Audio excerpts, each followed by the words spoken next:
Okay, first of all, after a brutally windy day at the range, I got a few things done. I realized probably most definitely that I have a spine setup that's just way too underspined at this point, for what I'm shooting at that 70 something pounds. Because I think it's super comfortable at like that 72 to 75 pounds. That variation is probably going to be a little bit changed because I'm probably closer to that 74 pounds now, because of just shooting it, probably just relaxing the string a little bit. But overall, the RX10 Ultra is phenomenal. I think that just in hand torque alone, I think that they've got that pretty dialed. I really like it. I have the RX8 Ultra, and that to me still holds really well at that 34 axle to axle, but this at 33 is a tad shorter, and I think it still holds super well for not being a really long axle to axle. I think it's in that sweet spot. I think for me, I like something in that 32 to 34 range, but I still think that even that 34 is getting on the taller side for a hunting bow. So anything from 32 to 34 that you can shoot like it's a 34 to 35 is something that's pretty awesome, in my opinion. And like I said, other than super windy day, it's pretty rough, but it's been a good day. Got a lot of stuff done. I wasn't intentionally trying to come back here to do the work, to get this one kind of sighted in again so early, but I left some gear here. Thank goodness I was able to find it. Somebody picked it up for me and put it in the lost and found here at our range. And man, whoever that was, if they ever see this video, like, reach out to me. Just let me know. That would be awesome.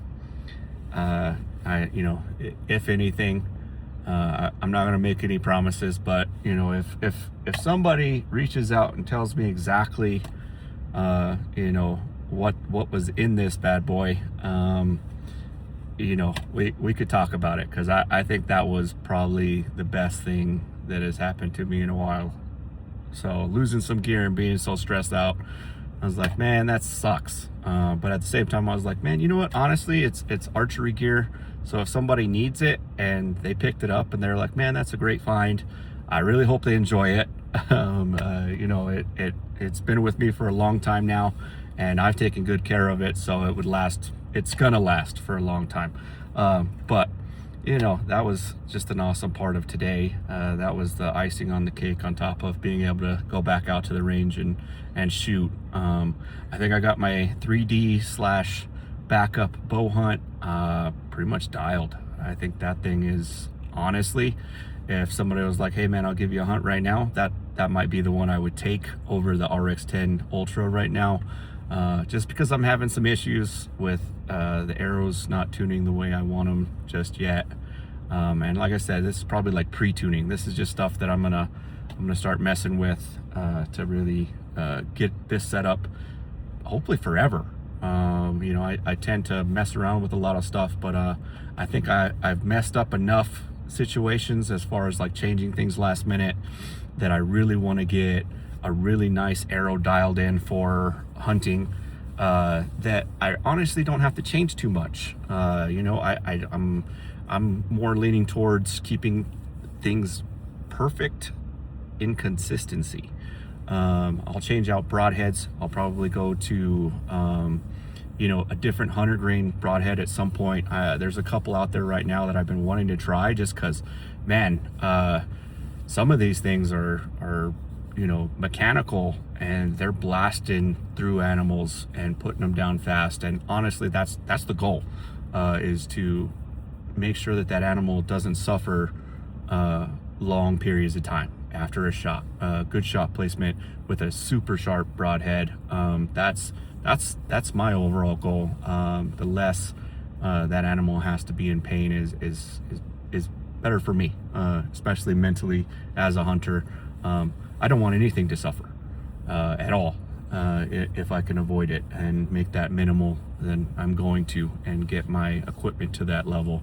And also my shooting ability. I want to have my shooting ability as sharp as possible going out there and hunting, so that I don't have to be like, hey man, did I place a good shot? Did I, we all make probably some bad shots, because the world is not perfect. But if you are trying to shoot for perfection in like everything that you do, then at the end of the day, I think you can really understand if you had an off moment, if you're putting in the work and putting in the range time, dialing in your setups, and making good shots, making sure that you're taking good solid equipment. And I'm not saying you need the most expensive equipment, all this other stuff. That's just not a fact. I've built a lot of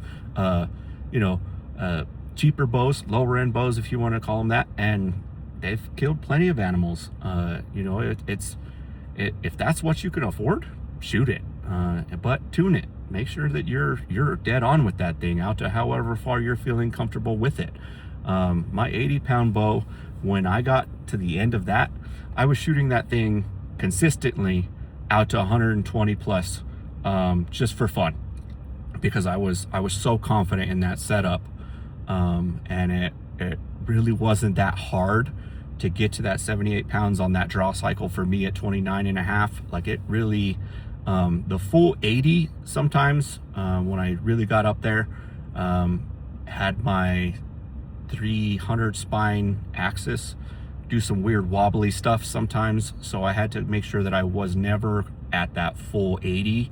But the way I had it set up with that arrow, it tuned super good below that, all the way through, from right now at I think I'm at 64 to 65 now with the new strings, everything else. It tuned great, and that's a 340 spine. I was shooting a 300 spine, and that tuned all the way down, all the way up to that 78 pounds, and that was with a broadhead.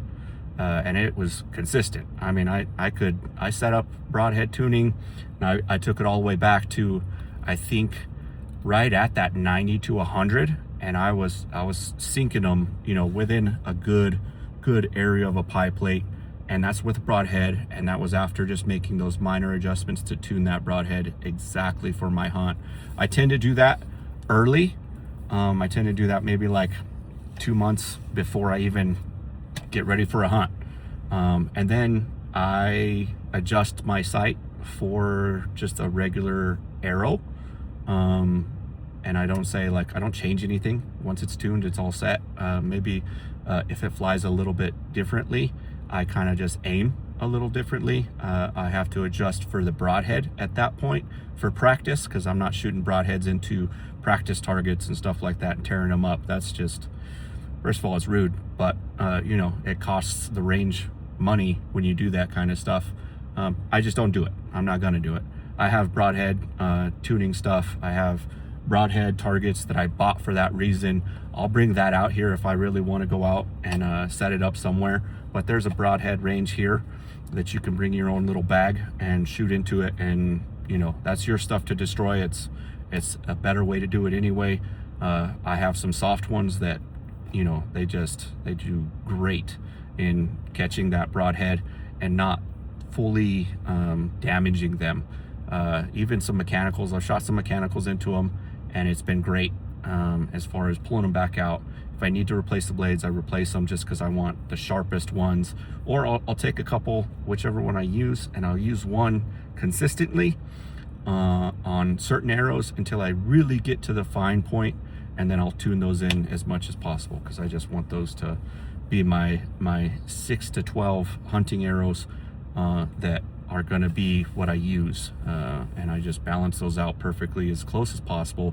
That way they all fly correctly, all that same stuff. But yeah, today was a great range day. I'm starting early. I'm hoping to get some good hunts this year, but we'll see. We're still, waiting for a few different things. It's still early, but I want to be ready no matter what. And I try to get early, setups knocked out. That way, if we're doing other people's stuff or helping other people get their rigs set up, especially family, friends, things like that, I want to just make sure that I'm already ready to go, and then we're just fine tuning their stuff when they can, because I know life can get busy, things like that. And I like helping my nieces, nephews, and other family members setting up their bows so that they're confident to get these hunts taken care of. But man, I ruined an arrow today. So I shot that thing super low into the wood, and that's kind of part of the game. So I lost one arrow already. I think out of a dozen of these brand new arrows, I've either broken them shooting into them and getting a couple of Robin Hoods or slight Robin Hoods. I have one Robin Hood that's probably the most perfect Robin Hood I've ever had. I love this setup, but it's just too weak for my current hunt build. And I'm gonna have to probably look at a 300 spine or possibly a different arrow. But it's so hard for me to get away from something that I know that works and is consistent and has killed animals multiple times and just lasts a long time and is super durable for the money. Some of these arrows, I've spent some money on some, I guess they would be high dollar or expensive arrows, and they just didn't hold up as well as I thought they would for the cost. One of them was, I had a set of FMJs that I think they were a 340 spine though, not a 300, because I think once you go to that 300, they start getting real heavy. But they have that FMJ Max that is also something new that they lightened it up quite a bit.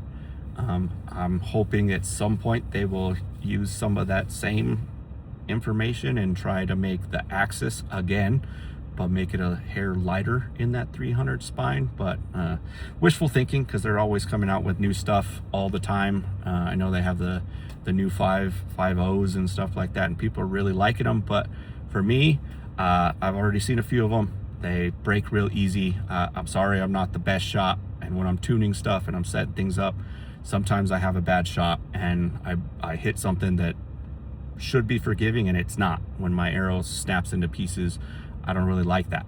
I feel like even if that arrow is a little bit damaged, that's still my test arrow. It's still something that it cost me money to set up. And I want something that's durable enough that I can make mistakes if I need to, because I'm finding out what works for me. But I want it to survive and continue out.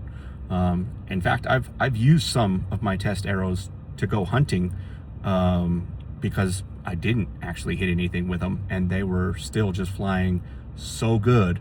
I just didn't want to change anything.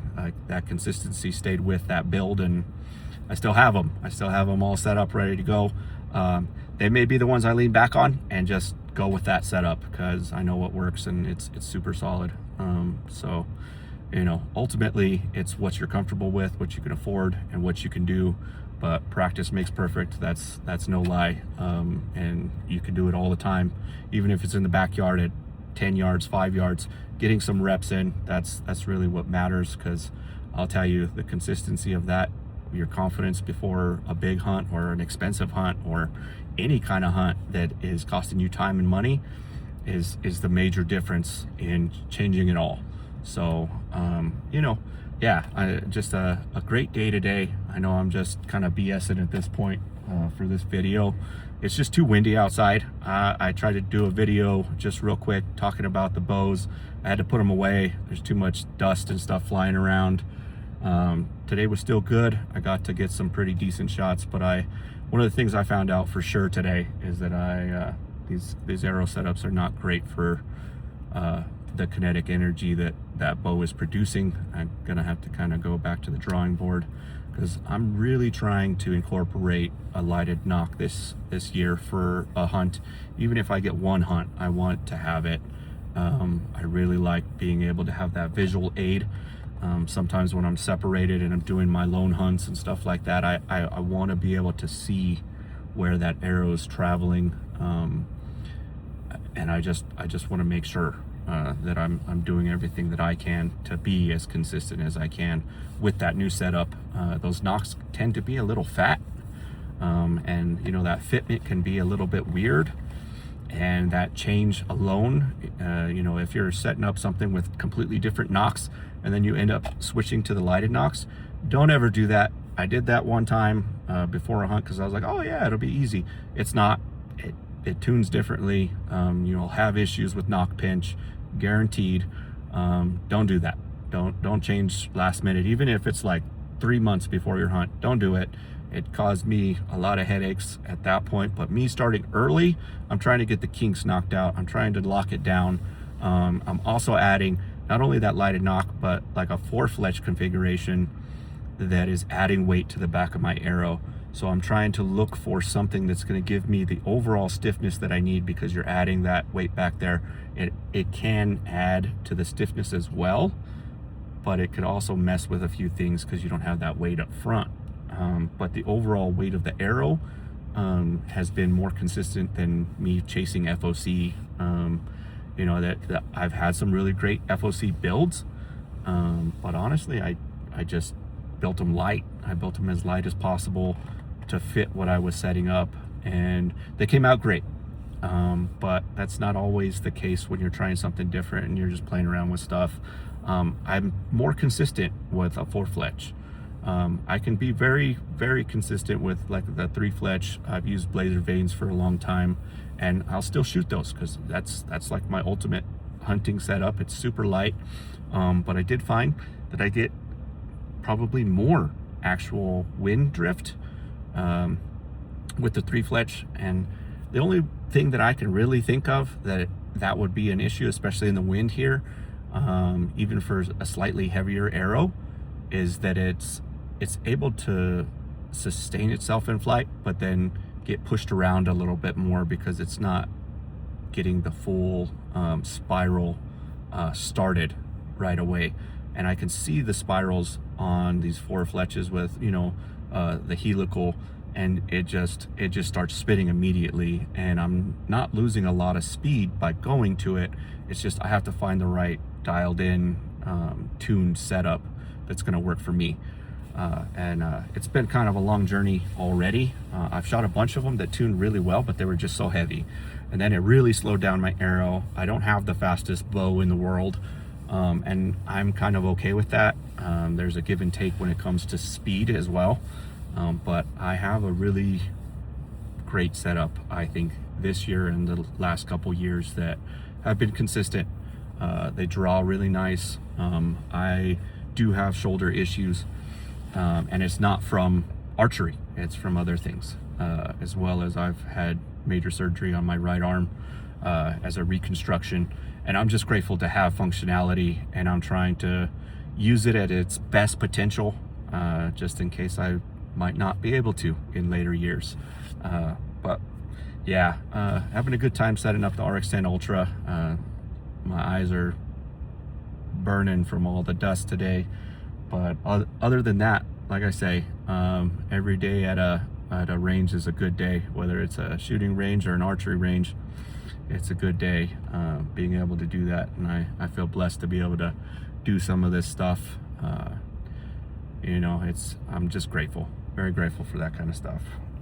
But overall, had a great day, had some fun.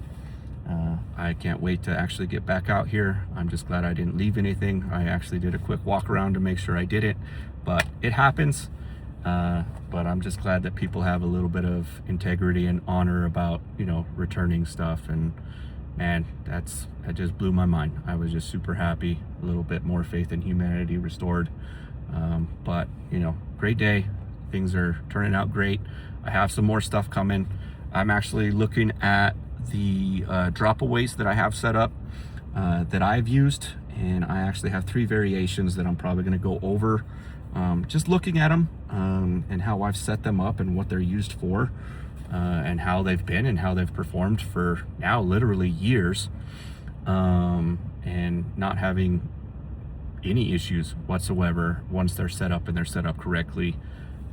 And then if there are any, we'll discuss them, but I don't think you know, anything crazy that can't be fixed and isn't something that's probably as minor as every other drop away. You know, if there's any input, I really appreciate it. I know a few people have messaged me on other platforms and just, you know, told me a few things. They saw my video and, you know, this and that, and just giving me some tidbits of like, hey, it's cool that you did that, but maybe try this. I like that constructive feedback, and so far that's been really great. I'm just doing this for fun. I'm not getting crazy with it, but I'm having a lot of fun. Also just being able to, you know, blabber about archery and outdoors and all of our equipment and the things that go into this. It's not an easy feat that everybody does, and you know, some people make it sound like it's super easy, everything just falls into place. That's a magical land that I'd love to be in one day, but at the same time, this is hard work. We're putting in a lot of hard work, and it should be hard work because the payoff is worth it at the end of the day if you have the integrity and the honor that goes along with this kind of thing. But thank you guys for watching. I really appreciate it. I got to get on the road. I'm pretty well windblown, and I'm tired from a long day at the range, but in good spirits. Thank you guys. Have a great day.